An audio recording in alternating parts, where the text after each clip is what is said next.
both ways as you come through the hallways. So you can see what they have here. Wow. Good.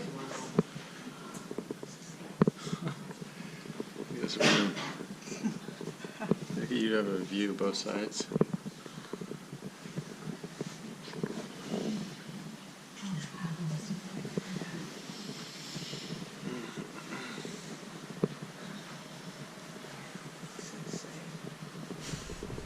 All right, all those stairs you just come up, you're now officially on the second floor.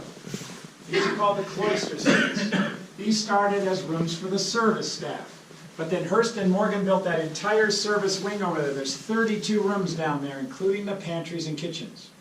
So the cloister suites were turned into guest bedrooms, each with 2 bathrooms for a sense of privacy. Who stayed here? Your unmarried actresses stayed here. What did you do with the unmarried actor gentlemen? They didn't stay here. They had to stay down in the cottages. You didn't want them too close to the unmarried actresses. You might have traveling companions, relatives. Mr. Hearst's newspaper correspondents would stay here. In the 1950s, when Hearst was gone, when the Shah and Empress of Iran visited here, their generals stayed in these rooms. Now feel the floor you're on. Do you see how it slopes away from the building? It's by design. It's to repel rainwater. Initially, these windows were not here. This was an outside hallway. They had strong storms in the 20s, drove moisture drafts into the rooms. So Hearst initially puts up storm shutters. And eventually the state of California put in solid windows because your heavy storms come from the south. Now this castle is easy to keep cool. You had thick cement concrete walls, cross-flow ventilation, no air conditioning. The only cooling system on the hilltop was for the dog kennels, but it was difficult to keep warm. This relies on 30 fireplaces and over 200 electric wall heaters. If you're here at the time of Hearst, you want to get warm and cozy, where do you go? You go into the library. Careful to step over. Don't trip.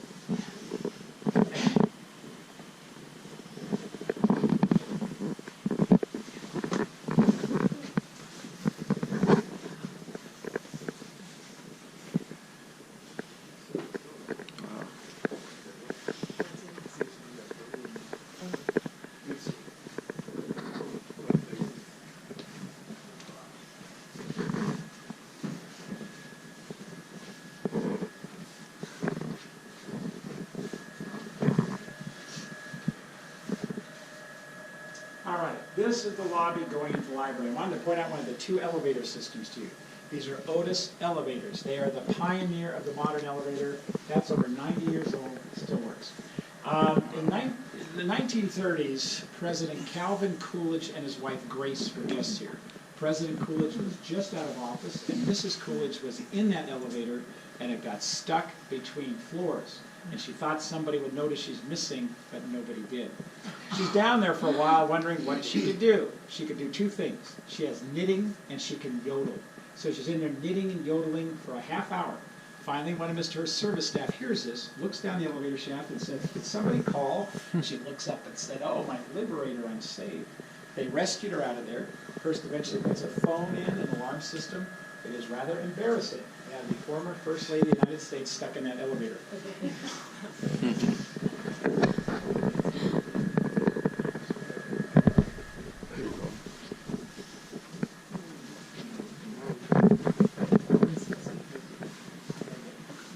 Jeez.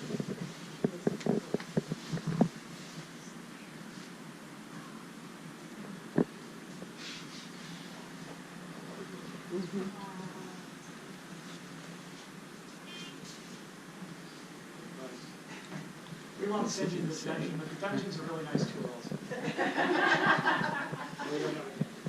All right, for those of you who've ever been on the Grand Rooms tour, Mr. Hearst's assembly room, his real living room, is right below us. There's a 24-foot high ceiling down. This is the library. And Hearst says that this library is starting to be used more as a living room for its warmth and comfort. He starts collecting books as a student environment. He's got original documents from George Washington, Thomas Jefferson, and Benjamin Franklin. He's got letters from all the signers of the Declaration of Independence.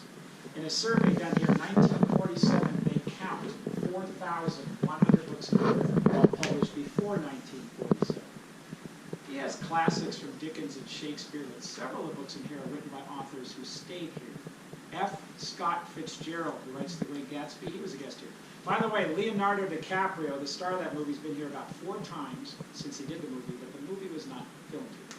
Stephen Crane, who writes The Red Badge of Courage, was a guest here. George Bernard Shaw, the Irish playwright, he landed here in the Stinson aircraft with his wife in the 1930s. His books are here.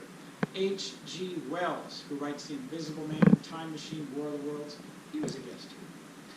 Samuel Clemens, who was Mark Twain and Jack London, were actually employed by Hearst. They would write stories going into Hearst magazines and newspapers. Their books are here. And by the way, Samuel Clemens, Mark Twain is a personal friend of Hearst's father, George Hearst, going all the way back to the Civil War. But there's something important in this room besides literature. Grecian vessels. Hearst becomes known as the largest private collector of Greek pottery in North America. He will acquire 450 pieces worldwide. These range in date from the 3rd through 8th centuries BC. The oldest vessel in here is in that far corner over here. That is a Greek amphora that is 2,800 years old. It's locked down with museum wax, so it's not going anywhere. The Greek amphora you see right here is much newer. That's only 2,600 years old. We think that might be under warranty. We're still looking for papers on that right now. Now, Hearst would enjoy talking to you about his collection. If you as a guest showed interest in this, he would sit down side by side and tell you everything he knew. And he knew a lot. A Grecian vessel is practical. You could put food in it. You could put liquids like wine. But look at the outside. The outside are snapshots of daily Grecian life, just like the front pages of Hearst newspapers. Now look beyond the collection, look beyond the literature. This is a party room. They launch costume parties from here. They bring a rack of costumes from the Western Costume Company in Southern California, set them right down there on the Persian rug. He would then challenge his guests, pick out a costume, and design a play or performance, sometimes with just a few hours' notice. But who's been here?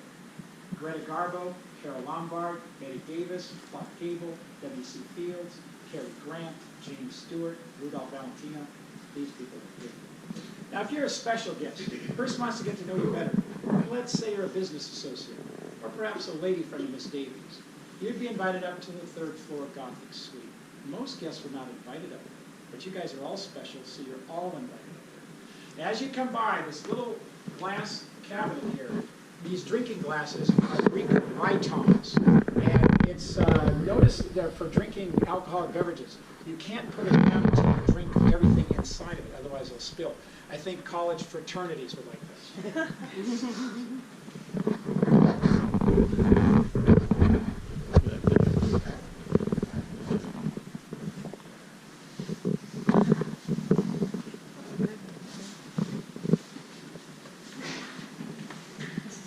You'd like to live in there?